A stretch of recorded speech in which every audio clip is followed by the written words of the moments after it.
की हिंदी में पाठ 12 काव्य खंड से कायती और कोकिला। इस पाठ के हमने पहला कल आपको भेज दिए थे, क्या गाती से लेकर के कोकिल बोलो तो, और दूसरा था ऊंची काली से लेकर के इस समय कालिमा मई जगी क्यों आली, यहाँ तक था। आज तीसरा और चौथा हम आपको भेजने जा रहे हैं। तीसरा पद्यांश है, क्यों हो पड़ी वेदना बोझ वाली सी, कोकिल बोलो तो क्या लूटा मृदुल वैभव की रखवाली सी, कोकिल बोलो तो क्या हुई बावली अर्धरात्रि को तीखी, कोकिल बोलो तो किस दावानल की ज्वालाएं हैं तीखी, कोकिल बोलो तो। इस पद्यांश का भावार्थ यह है अथवा अर्थ या व्याख्या कि कवि माखनलाल चतुर्वेदी जी कहते हैं कि हे कोयल, इस कालिमामयी रात में जब पूरा विश्व गहरी नींद में सो रहा है, भारी बोझ वाली वेदना के समान तुम क्यों फूक पड़ी हो। तुम मृदुल वैभव की रखवाली करती सी कोकिल हो, तो बताओ असल में उस खजाने में से क्या लुट गया कि तुम्हें आधी रात में भी चीखना पड़ा। कहीं तुम पागल तो नहीं हो गई, या फिर तुमने जंगल में लगी आग को लपटें तो नहीं देख ली जो तुम चीख रही हो।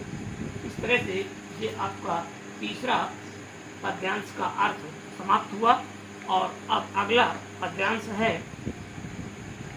क्या देख न सकती जंजीरों का गहना हथकड़ियाँ क्यों, यह ब्रिटिश राज का गहना कोल्हू का चर्रक क्यों, जीवन की तान गिट्टी पर अंगुलियों ने लिखे तान, हूँ मोट खींचता लगा पेट पर जुआ, खाली करता हूँ ब्रिटिश अगड़ का कुआं, दिन में कौवा क्यों जगे रुलाने वाली, इसलिए रात में गजब ढहा रही आली, शांत समय में अंधकार को वेद रो रही क्यों हो, कोकिल बोलो तो चुपचाप मधुर मधुर विद्रोह बीच इस भांति हो रही क्यों, कोकिल बोलो तो।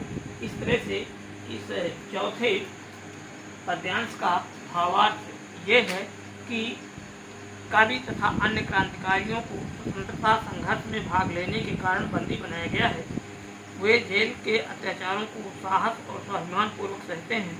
यह बताते हुए कवि कोयल से कह रहा है कि हे कोयल, क्या तू असमय इसलिए क्रंदन मचा रही है क्योंकि हमारे शरीर पर पड़ी ये बेड़ियाँ तुझसे देखी नहीं जा रही हैं। जिन हथकड़ियों को तू बंधन की बेड़ियाँ समझकर अपनी अप्रसन्नता प्रकट कर रही हैं, वे बेड़ियों की जंजीरें हमारे आभूषण हैं। इन हथकड़ियों को हम अंग्रेजी राज का गहना मानते हैं।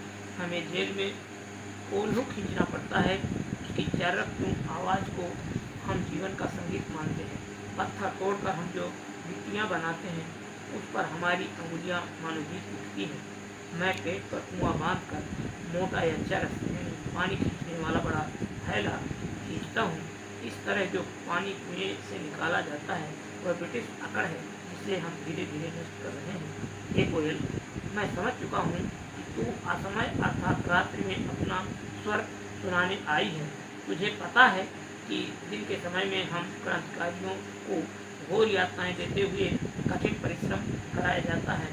उस समय अंग्रेजों से किसी करुणा की आशा नहीं की जा सकती है और तुम्हारे मधुर स्वर का भी कोई महत्व नहीं रह जाता है। उस समय तो हमारे साहस और धैर्य की परीक्षा का होता है। दिन भर की यातनाओं तथा कठिन परिश्रम से उत्पन्न घावों पर मलहम लगाने के लिए तुमने उपयुक्त समय चुना है। कोयल, अगर यह बात नहीं है तो तुम ही बताओ कि इस नीरवता भरी रात्रि में सारी कालिमा को तोड़ते हुए करुण रुदन क्यों कर रही हो। तुम्हें क्या पीड़ा है, तुम अपनी करुणामयी मधुर आवाज़ में इस तरह हमारे हृदय में विद्रोह के बीच क्यों हो रही हो, अर्थात संघर्ष के लिए गुपचुप तैयारी कर रही हो। हे कोयल, कुछ बताओ तो सही। तो बच्चों, आज हम आपको इन्हीं तीसरे पद्यांश का और चौथे पद्यांश का अर्थ भेज रहे हैं। आप अपनी CW कॉपी में लिख करके कंप्लीट कर लीजिएगा।